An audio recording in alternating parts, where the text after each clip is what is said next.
Next on Relevant Radio, your favorite weekly appointment. It's time for the Nazareth Project. Faith, marriage, and family talk for the everyday Catholic. With your host, Lydia Lococo. Good morning and happy Halloween if you're listening on Friday. If you're listening on Saturday, you better be at Women of Christ if you're female. Happy All Saints Day.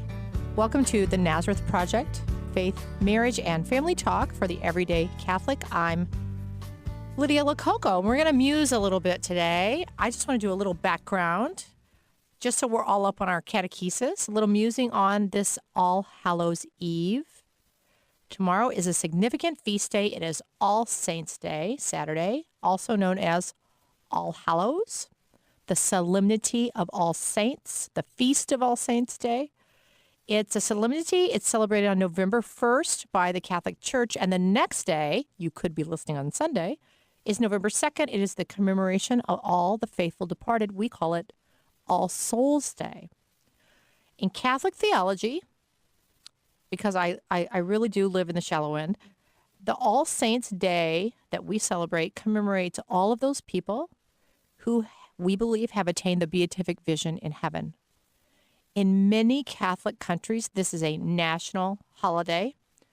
And I once spent a very long day in Innsbruck as I hopped off an Austrian train with two girlfriends, expecting to spend a day backpacking around, only to find that every single solitary store, I mean the streets, were rolled up because it was All Saints Day. We managed to find a little place. I happily spent that feast day with many pots of hot tea, watching the snow fall in an absolutely silent city because they observed this day.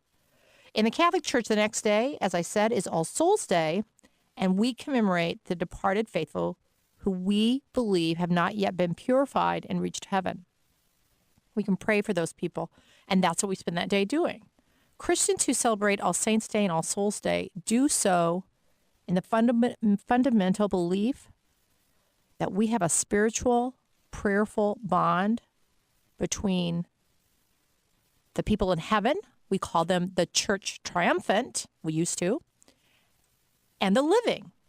And that's the Church Militant. So maybe you hear those words. That's what we mean by that. The Church Militant is we're the people here on earth, and we pray for, and we, in a sense, live beside those people that are in the Church Triumphant, right? We're all the body of Christ.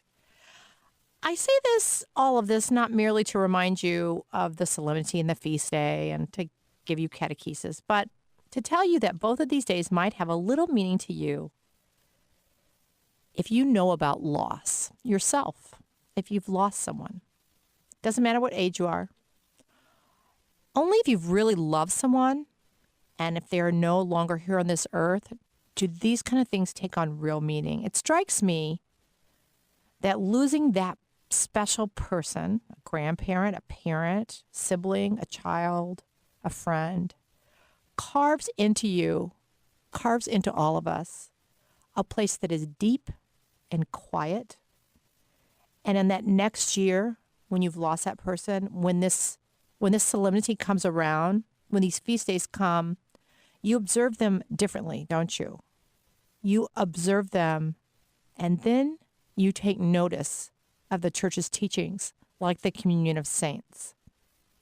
Not in some abstract, theological, pondering kind of way, but because you really now are truly linked in communion with your beloved.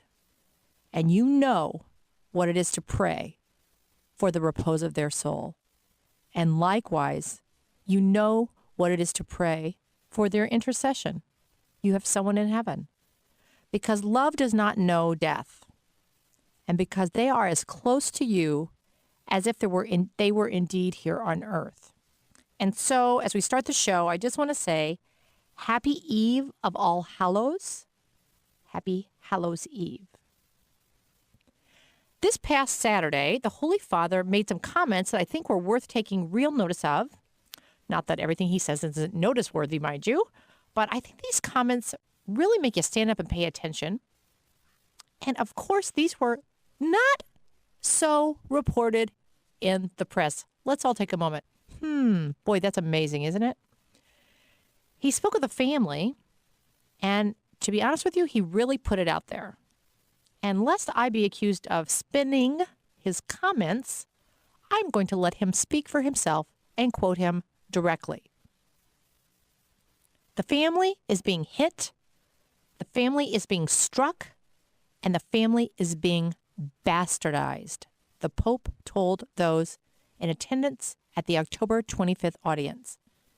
He warned against the common view in society that, quote, you can call everything family, right? Unquote. And he went on to say, what is being proposed is not marriage. It's an association, but it's not marriage. It is necessary to say these things very clearly, and we have to say it, Pope Francis stressed. He lamented that there are so many new forms, quote unquote, of unions, which are totally destructive and limiting the greatness of the love of marriage. I think this is important because in our society, when everything is so muddled and so confused and so ambiguous, I think it's important to keep things simple and to articulate with clarity what we know by natural law in the depths of our own hearts, that marriage is between a man and a woman, and that it's lifelong, and that it's life-giving. Marriage is not a sexualized friendship. And remind me to do a show on what real friendship is, because I think that people are confused about that also. And when I say it's not a sexualized friendship, I think that the best example, as I was telling the woman who works our boards and my producer, all you have to do is look at the old Friends show, where by the time the entire show has run its seasons, I think every one of the friends in some way has coupled with each other, right? There's never any real marriage. There's nothing sacramental. Certainly nothing life-giving and lifelong. And so in the name of simplicity and the name of plain old, it's good to define what we believe, I've asked my very dear friend and a friend to all of us in the Archdiocese, Zabrina Decker, from our Tribunal. She's the Tribunal Chancellor and canon lawyer for the Archdiocese, to come to the studio with me today. We're going to take a quick break now. And when we come back, we're going to chat about marriage with Zabrina Decker. You're listening to the Nazareth Project on Relevant Radio. We'll be right back. In today's car buying marketplace, the difference is the people inside the dealership. Uptown Motors sets the bar in customer service. Here's Uptown Motors' third-generation operator, John Pimpler. John, tell us about Uptown. Well, the cool thing about Uptown is we've served Milwaukee and the Wauwatosa community for 67 years at this point. And we're a firm believer that business and customers can get along and do things in a mutual way here. And what's good for our customers is good for our dealership. What we really thrive on is having people come back time and time again. A lot of our customers are people I've grown up around. I started out as a lot attendant. I was washing people's cars. I would drive them home when they were here for service. Then I started selling cars and got to work with these people. And now I'm in a position where I get to help structure deals where we find the way to make the payments and the car all come together. And these people really become family. Buy a new or used car from Uptown and they'll donate $200 to the parish of your choice. This is not a gimmick. It's who they are. Stop in and see what customer service is all about. Uptown Motors, Catholic owned and Catholic proud. RelevantRadio.com, keyword Uptown. We're back with the Nazareth Project on Relevant Radio. Here's your host, Lydia Lococo. Welcome back. Glad you came back to the Nazareth Project. Faith, marriage, and family talk for the everyday Catholic. We'd like to stress the word everyday for those of us who are always in the shallow end of the pool. We're on Relevant Radio in case you don't know what station you're on, and I'm welcoming a very good and dear friend of mine, and whether you know it or not, a very good friend of yours, because she is always available to help you. We're going to talk today with our Tribunal Chancellor, Zabrina Decker. She is all but dissertation from Catholic U on her doctorate in canon law. That should send shivers down everyone's spine. It certainly does mine. Hello, Zabrina. Hello, Lydia. Welcome. Thank you.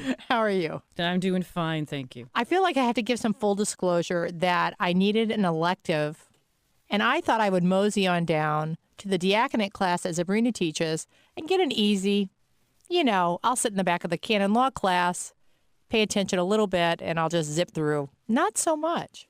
Canon law and Lydia Lococo, not a good match. No, but you did pay attention, and I'm tried. so very happy that you did. I tried not to text through the whole class. You didn't. You didn't. You paid attention to the beauty that is canon law. The beauty. The beauty. The beauty and the pastoral outreach that is canon law. That is canon law. They walk hand in hand. They do. They work together. They do. And in fact, I'm going to reference an article later about that very thing. But I have Zabrina here for a purpose. We are not, as you all know, highbrow on this show.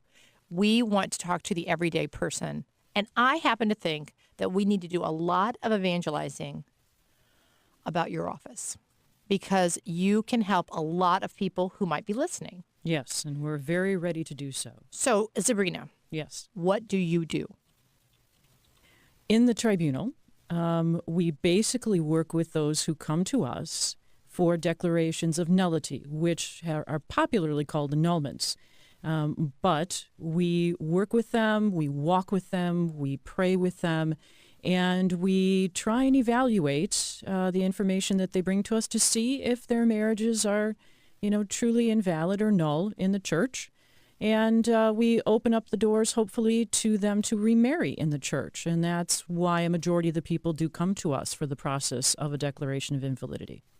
I read not too long ago that probably 1 out of every 3 Catholics is separated divorce. Yes. So there's a lot of people who could be listening who have family or who themselves might benefit from really getting a better understanding about what we mean when we talk about, in layman's term, annulments. Now, talk to us about if someone said to you, well, an annulment is just Catholic divorce. Let's start there. Okay. Why is that not true? Well, it's not true, first of all, because the church doesn't recognize divorce. Divorce is a civil reality, but it is not a reality within the church. And so our process really is an examination of the relationship, which divorce does not do, as you know. Divorce examines nothing. We examine the relationship between the parties, as the church teaches marriage should be, to see if that marriage was or was not a marriage as the church teaches theologically, which would include things such as permanence, fidelity, good of the spouses, and children. So let me interrupt because I'm not a good radio host and I interrupt my guests. That's okay. But my listeners are kind of used to it now. That's fine. So am I. You're right. You really are. So am I. So if I understand my Canon Law 101, Yes. what we're talking about are the conditions that 2 people that were present before people approached the altar, in a sense. Yes, at the exchange of consent. So when they exchange vows. So if I thought, I want to marry this woman, she's Catholic, but I have permanence, I believe, if it works, it works. If it doesn't, it doesn't. Yes. Or I'm not having kids. I have no intention of having children. I'm not going to tell her that. Right. I'm going to lie to her in a sense. I may not call it lying, but I'm Right. going to lie or mislead her. Mm-hmm. But I have no intention of having children. Right. Would those be 2 cases that possibly might make a marriage rendered null and void? I'm glad you say possibly and Yeah. might, because there are lots of qualifiers that need to be in there. Did you see what I learned from Canon Law? Yes. And I'm very proud of you. Thank very you. proud of you. Thank you. But they are a good basis to start from. So those examples that you gave, also if someone enters marriage believing that they can be unfaithful at some point, believing that they can... It's an open marriage. Yeah, they can be married, they can have girlfriends, boyfriends, whatever they wish to have. That is definitely not acceptable. Also, if there's any sort of addiction that is present in a person's life, physical addiction, psychological issues that might come up, but drug or alcohol especially, if that's prevalent and present prior to the exchange of consent, prior to the exchange of vows, that can destroy a marriage. And we want to take that into account as well. See, now this is where, and I don't want to get too far into the weeds, Mm-hmm. but I find it fascinating Sure.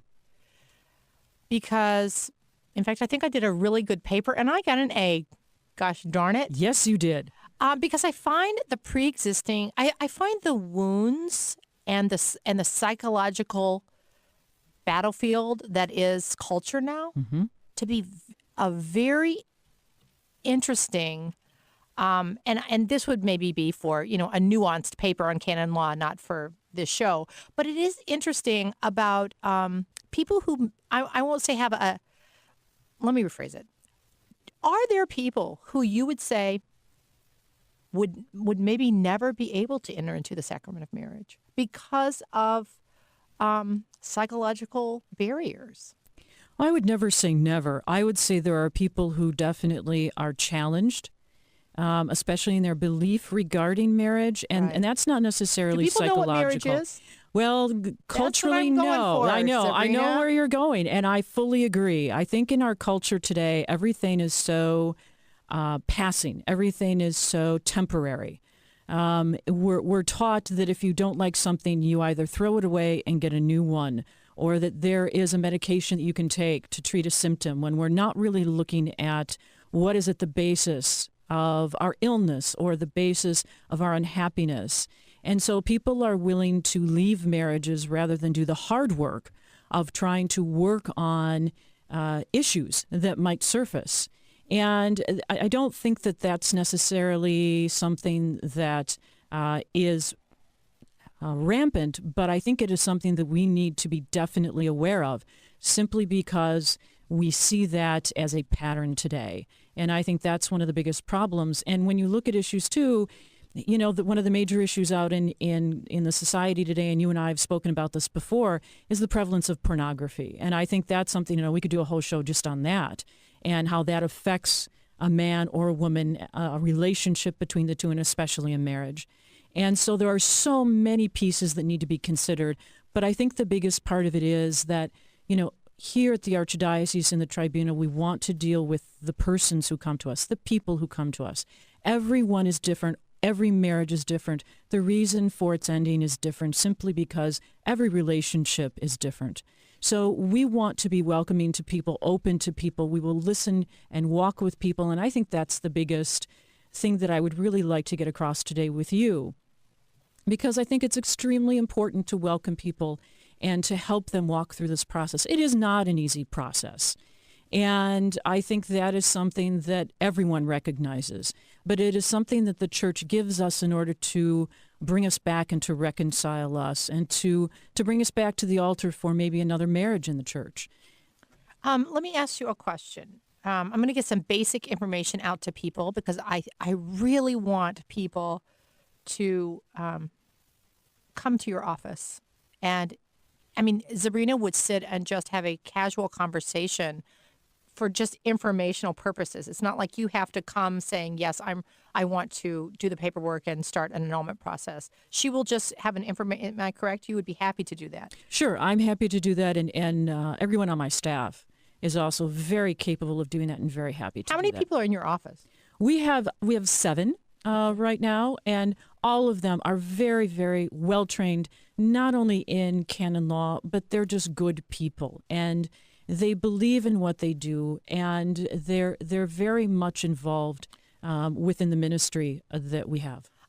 Let me ask some basic questions for people. How long? I know you don't like this question. Canon lawyers don't like these questions.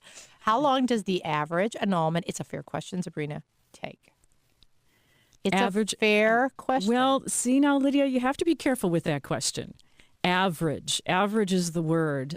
First of all, I want to be very honest with people that in this particular process of declaring a marriage null, there is no guarantee of an affirmative. Okay, so let's start there. There's no guarantee of an affirmative. Now, we will walk with people and apply the law as we can to their particular situation. So I want to start there. But for a decision to be made in a case, and I will afford you that, for a decision to be made in a case, it can take anywhere between a year to a year and a half.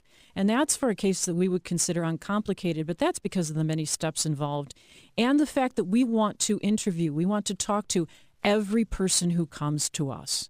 So we personally sit with them and talk to them and guide them through the process. And that takes time. And what is the fee? And I know it's processing and paperwork fee.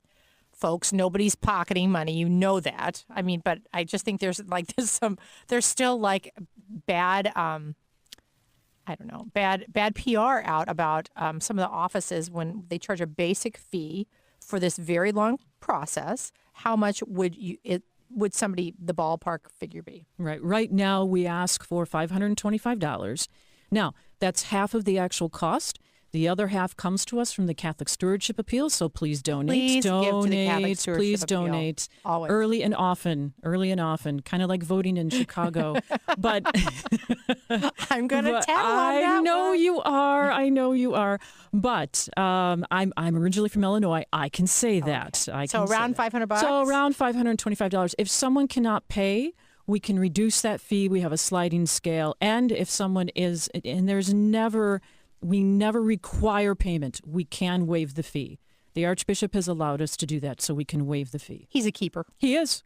He is. I'm going to give you a quote that I read to our audience earlier in the show from Pope Francis. What is being proposed is not marriage. It's an association, but it's not marriage. It's necessary to say these things very clearly, and we have to say it. That's right. I just read that myself. He said that on the 25th, this past Saturday, I think. Yep, he did. How do we catechize about marriage in a culture that is so loud and so confusing? And when young people don't see good marriages, solid sacramental marriages modeled, where does your office get involved in any kind of the catechesis about marriage? Well, we do so basically with other offices here at the Archdiocese.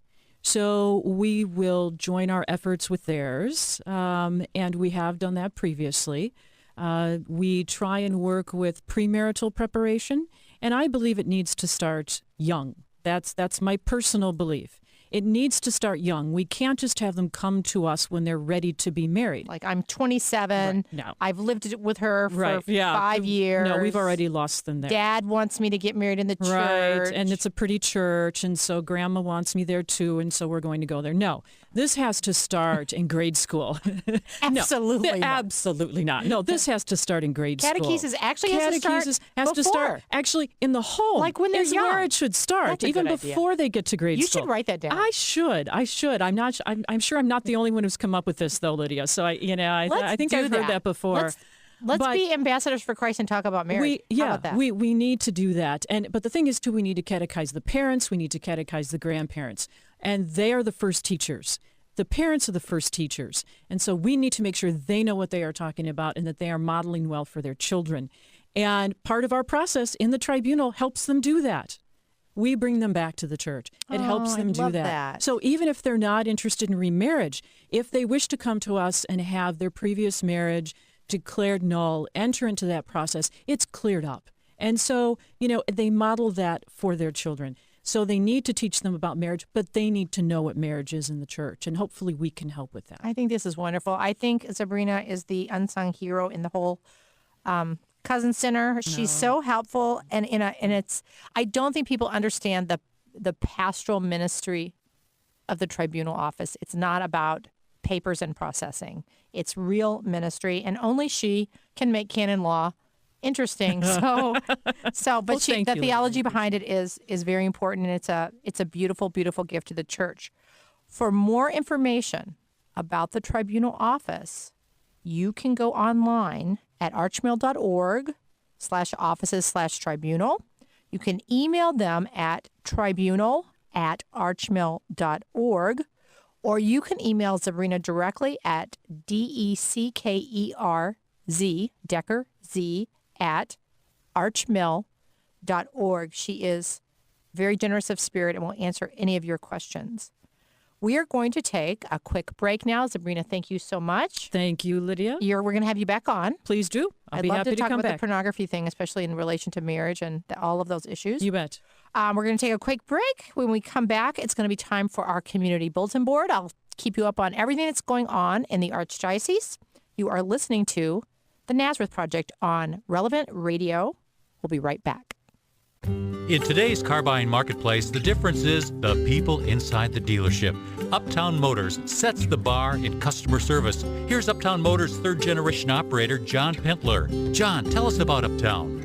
We're a firm believer that business and customers can get along and do things in a mutual way here. I mean, what's good for our customers is good for our dealership. And what we really thrive on is having people come back time and time again. And the only way to make that happen is to do business in a way that it's beneficial for both sides. You know, the deal has to be right, the car has to be right. And you know what? In some cases, you come to a dealership and you have the fear that you're going to be talked into too much car, things that you don't need. And you know, really, what we look at is finding a mutual beneficial way to move forward on a car deal. Buy a new or used car from Uptown and they'll donate $200 to the parish of your choice. This is not a gimmick, it's who they are. Stop in and see what customer service is all about. Uptown Motors, Catholic owned, Catholic proud. RelevantRadio.com, keyword Uptown. We are back with the Nazareth Project on Relevant Radio and your host, Lydia Lococo. Welcome back to the Nazareth Project, Faith, Marriage, and Family Talk for the Everyday Catholic. It's time for our community bulletin board and mailbag. Remember, you can send me your questions by calling our dedicated voicemail at 414-758-2241. Leave me your first name and parish along with your question, or if you want to promote something, you can also email me at nazarethproject@archmail.org. Tomorrow, or today, if you have earbuds and are walking around, is the annual Women of Christ Conference. If you're listening on Friday, I hope to see you there tomorrow. I will be, for my very last appearance for the Nazareth Project, at the Nazareth Project booth, introducing everyone to Susan McNeil, our new director of the Nazareth Project. I want to highlight some fun things that are happening around. You're going to think I'm totally crazy, but I love a good church bazaar. Sue me. I love them. They're so much fun, and they really get you in the spirit, and they also help you get all your shopping done ahead of time so that you can have a very prayerful Advent, which is what I like to do. I like to get my shopping done so that I can just pray and really live the season of Advent well. So first off, November 1st and 2nd is St. Jerome's in Oconomowoc. They have a holiday bazaar. Also on November 1st, Blessed Teresa of Calcutta in North Lake has a shopping bazaar. It's on Sunday. On November 8th, Saturday, and November 9th, Sunday, St. Bernadette's in Milwaukee. So there is so much happening all over the Archdiocese. Just visit our website, archmail.org. Check out the full events calendar. I think a lot of you don't even know that's on there. We keep a full calendar for everyone's reference. Go to archmail.org. Little reminder that Encounter Young Adult Conference is November 8th. This would be my last promo of it. It's Saturday at the Cousin Center. It's an all-day event with young adults from throughout the Midwest. Register at arisemissions.org. And women are invited to join us at the next Day Chantal Society gathering in November. Wednesday, November 19th, 7 p.m., or Thursday, November 20th at 9 a.m. Please choose the time that works best for you. Invite a friend. And if you need to reference this, go to the seminary website. That's it for our mailbag. And now it's time for what really matters. Read a great article entitled Doctrine and Pastoral Practice Together Win Souls. I don't post many things on my Facebook, but I posted it on my Facebook, and we're going to put it on our website for our radio show because I think it's important. It's written by Benedict Nguyen, who was in La Crosse as a canon lawyer. He's a good friend of our diocese. He's now down at Ave Maria. I want to end with his reflection. In the Church's view, pastoral does not mean anti-doctrinal or anti-canonical. It certainly does not mean licensed to do something that is illicit simply because a situation is judged to be difficult. To be truly pastoral is nothing less than compassionately actualizing the teachings of Christ and his church in a particular situation. To be truly pastoral is to hold firm to the teachings and canonical disciplines of the church and to allow them to be instruments by which the truth of Christ is made known. And that, in the end, is what really matters. Thanks for joining us today on the Nazareth Project, Faith, Marriage, and Family Talk for the Everyday Catholic. Stay in touch with us on Facebook and Twitter. Remember, you can leave us a message on our mailbag. Note that this upcoming week is Relevant Radio's Pledge Drive. Please pledge and help keep this important ministry going. We will not have a show on Friday, November 7th, but tune in again for the Nazareth Project on Friday, November 14th. Thanks for chatting with us. I'm Lydia Lococo. We'll talk to you soon. God bless your day. You've been listening to the Nazareth Project on Relevant Radio. Tune in next Friday morning at 9 for more faith, marriage, and family talk with Lydia. And for more information about today's guests and topics, visit thenazarethproject.com.